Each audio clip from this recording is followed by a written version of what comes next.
and has 11 kids. 5 are with her, but 6 are still in an ISIS-controlled area.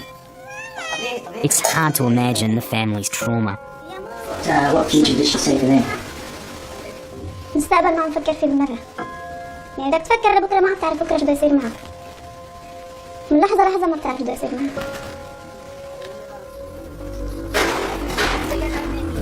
And in suburbs like Jobar, the future has quite literally been blown apart.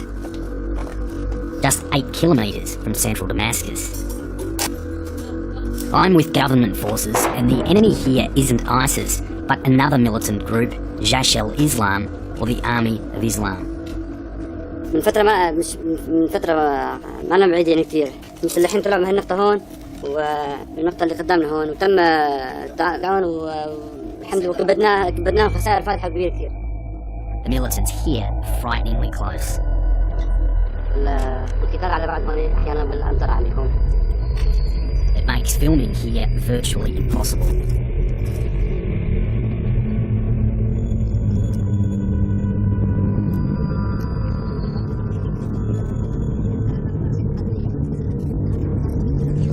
So many factions are fighting the government and each other now in Syria, and all sides stand accused of brutality.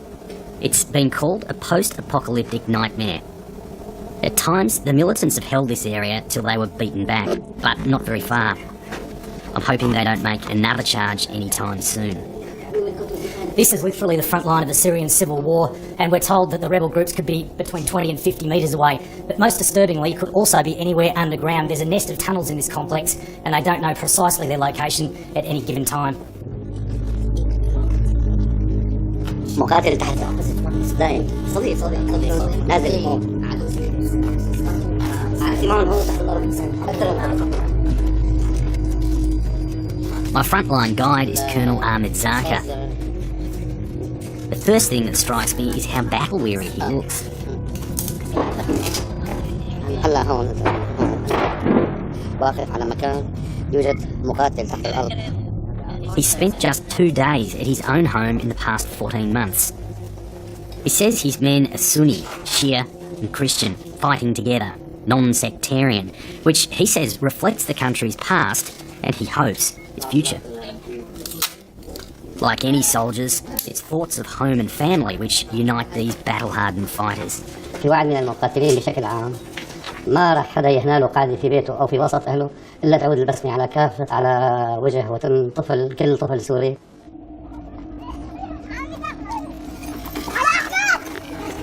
And a few kilometres away, there are smiles. It makes me realise the resilience children have. Even growing up in a war zone, they'll make a playground.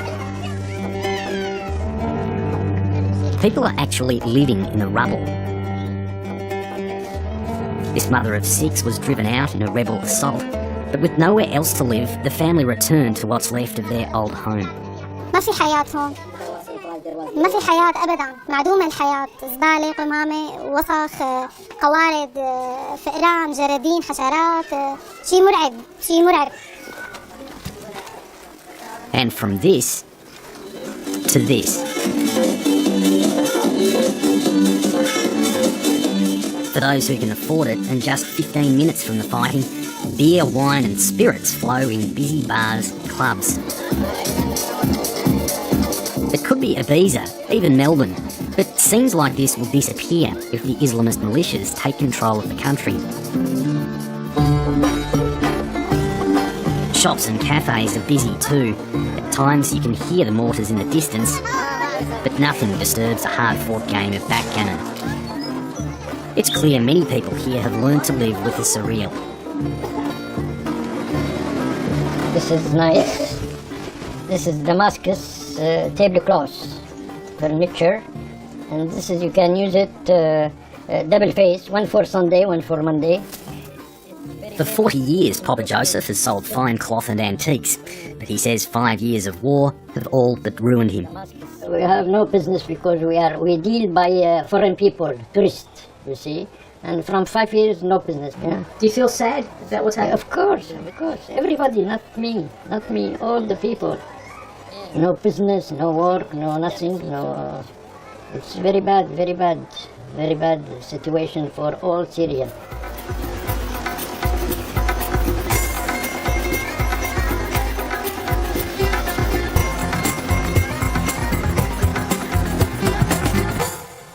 Abaida Hamad is a journalist and also worked as my guide and translator.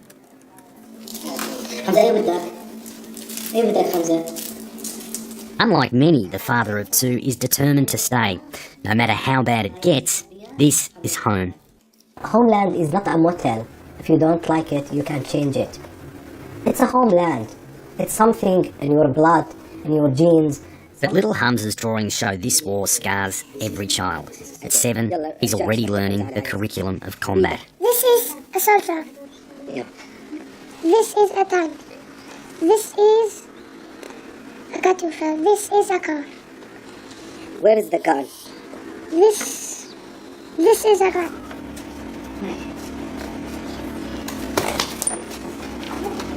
وهي نحب كرة القدم للسلة. يعني إنه هيك نقلبنا على الفريق. Brothers Ahmed and Ali are thinking big. They want to win the World Cup, but for now their field of dreams has been reduced to this.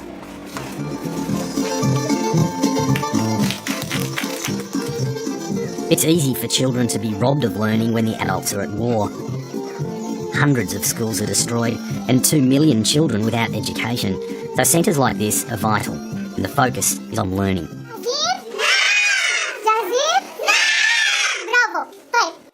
The brothers fled the fighting in Aleppo a few months ago, and just as well. Now the city's under even heavier attack, and tens of thousands of people are heading for Turkey. 5 years of war means that 1 child in 3 develops a mental disorder. Trained volunteers assess the level and type of trauma the kids have experienced. And the war has already left its mark on the boys. Like most kids, they've got big dreams and a plan B.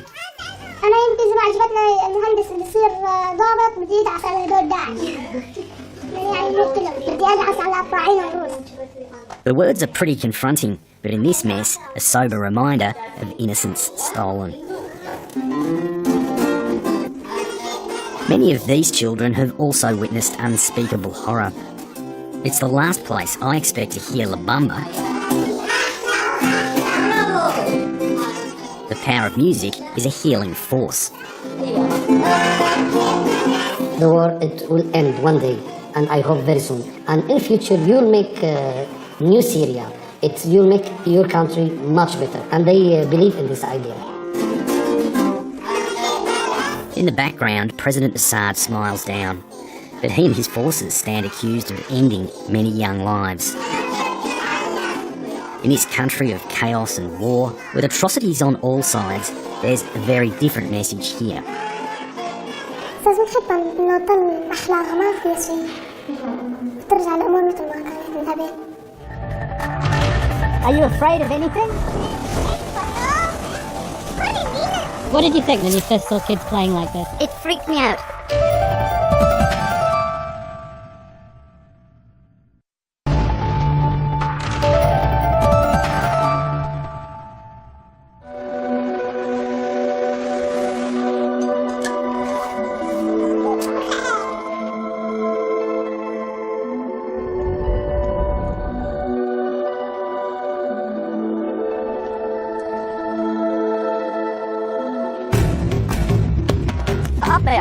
Up there. Oh my God, they're gonna freeze out here in the forest.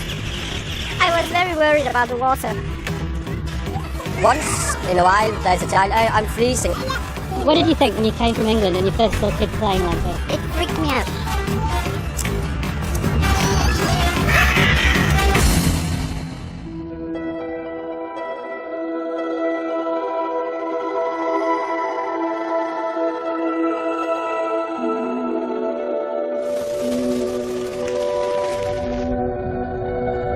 Four-year-old Nicola Towns is joining her kindergarten friends in the forest. But they're not on an excursion. This forest is their kindergarten.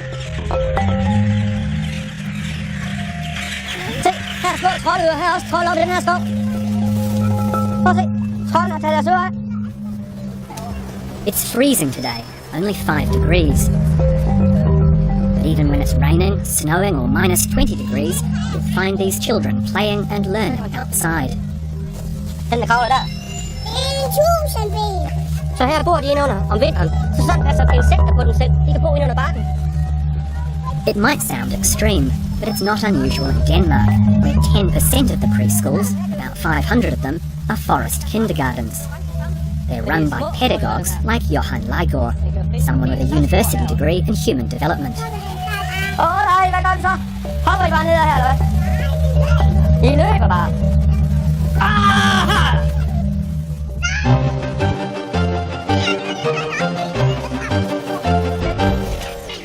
You have a lot of visitors come from overseas to see how you do things here. How do they react? They are thinking, what are we doing? And when do you learn to go to school? And why there is no fence? And wow. It's important for young children to learn what it is to maybe be cold, what it is to be wet, and survive that. My name's Jane William Secreton. I came to Denmark over 20 years ago and was amazed at the outdoor things that young children were doing, and I now live and work here. Jane's the author of a book on forest education in Denmark. She's brought me to a forest kindergarten near her home outside of Viborg. He's in the tree and it's only a very thin sapling tree. It's very, very wobbly. It takes an awful lot of balance to sit in that and use both hands at the same time. In an ordinary playground, they wouldn't have the opportunities to develop those physical skills. Jane runs outdoor education workshops for teachers and carers from around the world, including Australia. While we've been talking, the kids have moved on to their next activity. Are you going to tell me this isn't as dangerous as it looks? No, it's not dangerous. The children have learned how to use the knives properly. So it's not seen as some kind of weapon. It's a tool for doing something, such as whittling. I think many cultures like to wrap their children up in cotton wool. I don't think that's about a lack of love here for children by their parents. They see it in a different way. And in fact, children should have the chance to be free.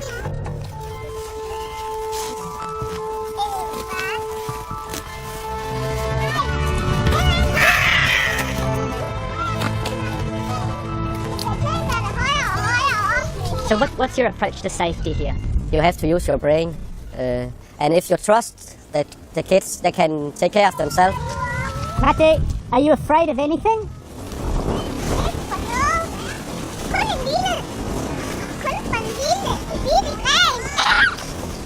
I was watching this boy climb to the very top of the tree, other boys hitting the log with the stick very close to each other. I couldn't see you or anyone else. I was standing up there and I saw it too. You saw it? Yes.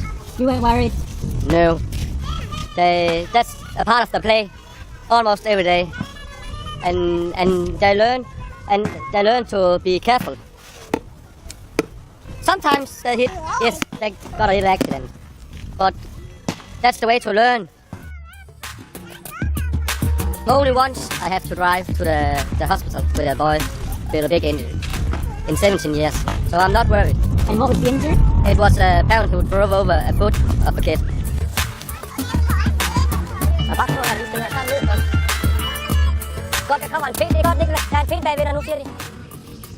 The world's first forest kindergartens were founded in Scandinavia in the early 50s. Today they're also popular in Germany, Austria and Switzerland. Some locations are more challenging than others. Johann's kindergarten sits less than 100 metres from a fjord, but there aren't any fences because they're not needed.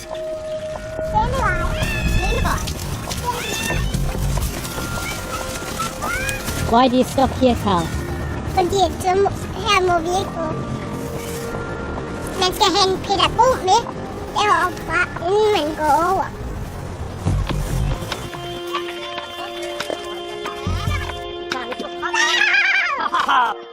I think one of the big things that I see here is the amount of trust that there is in Denmark.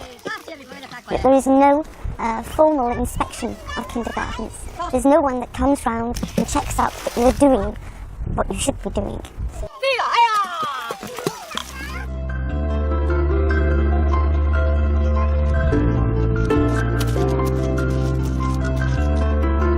But how easy is it for parents like Nicola's mother Nadia to trust the pedagogues and their own kids? I know my sisters, see, so they can run down to the water. I was like, yeah, but they don't do that. You know, they know where they're allowed to go to. They don't. You trust them. Do you think a lot of it's based on trust? A lot. I must say I'm happy that I'm not down here during the day, because I'm a bit worried when Emil crawls into the top of a tree. So you're happy that you can't see it? Yeah, I am.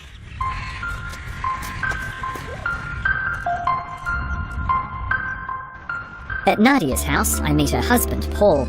These English, Danish forest kindergartens came as a big culture shock. In England, kids can be harmed in any way, you know, falling out of a tree or something like that. Then they won't allow it. There are just a handful of forest kindergartens in the UK. The US only opened its